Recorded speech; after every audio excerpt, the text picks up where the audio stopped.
Міністерська прогулянка по міні-Стамбулу просто посеред Одеси. Очільник української МЗС Павло Клімкін разом зі своїм колегою з Туреччини Мевлютом Чавушоглу, який сьогодні в Україні з офіційним візитом, прогулялися доріжками Стамбульського парку, відновленого коштом турецького уряду майже 2 роки тому.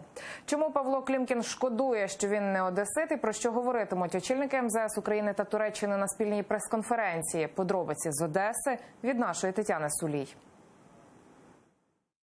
Перший день лютого Одеса зустрічає геть незимовою погодою. Туман і плюс 6 на термометрах. Зі Стамбульського парку рукою подати до морського вокзалу і славнозвісних потьомкінських сходів. Це улюблене місце одеситів для посиденьок із друзями. І саме його глава МЗС України Павло Клімкін і його колега з Туреччини Мевлют Чавушоглу обрали для своєї спільної 20-хвилинної прогулянки.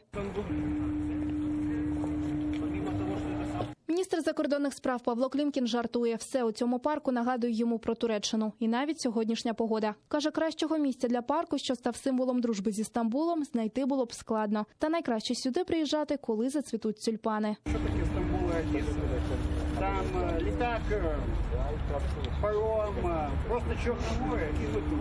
Тобто, от таке розуміння справжньої дружби має бути саме тут. Очільник МЗС Туреччини Мевлют Чавушоглу вперше в Одесі. Дивується, як вдалося колись занедбану територію за 4 роки і $1,5 мільйона перетворити на затишний парк у східному стилі.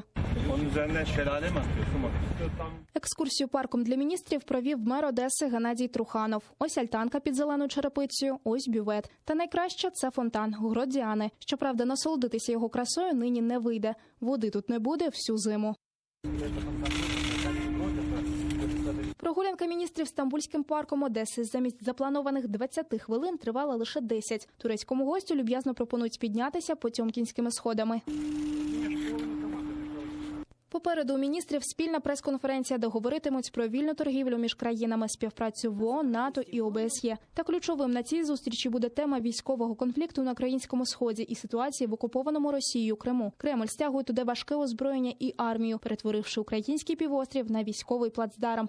Далі, що за 2 хвилини, міністри намагаються розгледіти морський вокзал у тумані. Швидко сідають у автомобілі і їдуть геть.